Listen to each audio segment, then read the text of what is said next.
Hello guys, and if you've missed some hot news from the Russian oil refineries, I have an important update for you. Ukrainian drones destroyed Ryazan oil refinery, one of Russia's largest, responsible for the production of at least 5% of all refined oil products inside the Russian Federation, and specifically supplying the Moscow region. It is the second time Ukrainian drones visit it, and this time they ended the largest system that was working with at least 48% of its total capacity, leading to the cancelled work in general. So we may say one more Russian oil refinery is not working together with the previously paralyzed five. That is a lot taking into account serious shortages they already experience on the gasoline market. And we also targeted an oil depot in the temporarily occupied Luhansk region because they desperately need fuel on the front lines. And in the context of gasoline crisis, they are not able to fuel their military machine. And here I mean both literally and figuratively. But let's discuss how this strategy gets stronger, works more effectively, and I actually have a number of how many millions of tons of oil they failed to produce this August alone. And this means trillions of lost rubles for the already collapsing Russian budget. My name is Anna, I'm from Ukraine, I'm in Ukraine. And if you want to see the defeat and demilitarization of Russia that has already successfully started, subscribe, we discuss all of that on the channel. And let's start with this Razan oil refinery. Actually, one of my favorite targets because it is one of Russia's top largest. It was able to produce 17.1 million tons per year. That is approximately 5% of Russia's oil refining capacity in general. So it ranks fourth largest. But it is also strategically located not far away from Moscow, and it was supplying Moscow people with fuel. Can you imagine shortages of fuel in the capital? Because right now Putin and his mafia friends are doing everything they can not to let Moscow and St. Petersburg people feel what the rest of Russia is already experiencing to the fullest. Gasoline shortages and many kilometer-long queues. This resembles the final years of the USSR. People are very dissatisfied, not only those stuck in Russian airports after Russia became a no-fly zone, but now also those hunting for fuel. And there are videos of people stealing gasoline from each other's cars during night. This is a very Russian approach. Instead of, protesting, demonstrating that dissatisfaction with the failed special military operation that returned back to Russia, with war in dozens of its regions, shortages, explosions, air raid alerts, they steal fuel from each other. But anyway, it's not the first time Ukrainian drones target Razan oil refinery. They visited it at the beginning of August, and you remember I've reported about that. And all of these oil refineries, they typically have a couple of systems that refine oil products. Razan had three, two of them were taken down previously, and this final visit destroyed the third system, which was the largest and the most important, responsible for 48% of its total production. And Reuters reports from the insider sources that these destructions led to collapse of its work, and now it is paralyzed together with many more Russian refineries that stand on a very long pause. And this actually fuels the fuel crisis. I love it. Like, share these videos. This helps fight Russian disinformation.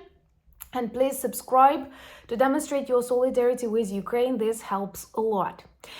And if you like our strategy and you want to support Ukrainian army, I'm honored to introduce our 6th NEFO campaign with the best ever patches that mark the achievements of the Ukrainian army, and yes, we have flamingos. Here I connect the link. You may read more, and I will keep introducing our campaign. Today is just the first day, but I'm super excited and super honored to be a part of this effort that makes Ukrainian army stronger and Russian oil refineries hotter. So another object that was visited by Magyar's birds, and that is the head of Ukrainian drone units, drone forces actually. These are not just units, that is the war of the 21st century. That's why I believe NATO needs Ukraine even more than Ukraine needs NATO. So they targeted Luhansk oil depot. And it is close to the front lines because it is on the temporarily occupied Ukrainian territories. And what makes this strategy really beautiful is that by destroying oil refineries, we cut down Russia's ability to sell oil and to earn money for their budget. But we also destroy fuel that they literally use on the front lines to fuel their tanks, armored vehicles, bombers. War needs a lot of fuel. And we actually achieve a lot with inexpensive Ukrainian drones. These are not yet flamingos. I'm sure soon we will hear about them. So in general, during this months of active visits of Ukrainian drones to Russian oil refineries, we destroyed 20% of their capacity. That is a lot. And I actually had to make a list of those that are not operating anymore. Right now, there are 5, and I hope that the Razan oil refinery will join them. So they are not on repairs. They are out of order for a very long period of time because here sanctions help us, and they paralyze the supply of the details, details, that's the Ukrainian copy, parts that they need for the repairments. Most of these oil refining systems were bought in the European Union or in the United States because the Kremlin invested a lot in the industry, as that is their main resource to earn money. And now they ban the export and they report tremendous losses. For example, this Ryazan oil refinery that I was talking about was capable of production of 23,000 tons per day. So now they are losing 23,000 tons per day. And the oil refineries that are not working anymore are Kuybышevsky, Novokuybышevsky, Saratovsky, Volgogradsky, and Syzrensky. Congratulations! Their paralysis led to serious shortages of fuel in the south of Russia, but it all expands because the Kremlin pretends nothing is happening. And it was really pathetic to watch how Putin, hearing the updates from the Russian economy, and it was officially reported that they lack 4.9 trillion rubles into the budget, which has already exceeded their expectations for this year, and we still have a lot of months ahead. And instead of understanding the trouble Russia is in, he continues denying the reality, and he said, okay, we then need more income. But how do you get that income when the main part of your export is burning? And in August alone, Russia lost 6.4 million tons of not produced oil products. They may start selling oil if their pipelines won't keep exploding as it happened to Druzhba because of the debris, as they say. Okay, I don't mind as long as the effects are so bright and so hot. But it is important to understand that raw oil is very cheap. When it's refined, when it's a product, you can get more money for it. Russia cannot do it. And Russia is collapsing. Let me know, would you like an update on Putin's plan for the economy? Because this once again demonstrates how far away he is from the reality. One more thing that unites him with the American president from my very subjective perspective. Let me know in the comments below, how do you think, what is the most important effect of Ukrainian strikes on the Russian oil refineries? Economic consequences, lack of fuel on the front lines, exposed Russian weakness.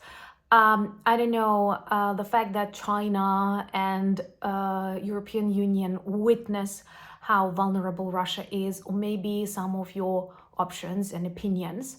I'm happy to learn from you, and if you want to experience me as your linguistics teacher, do watch a new video on my new channel that I connect here, and let me know in comments below, do you like the idea in general, should I continue?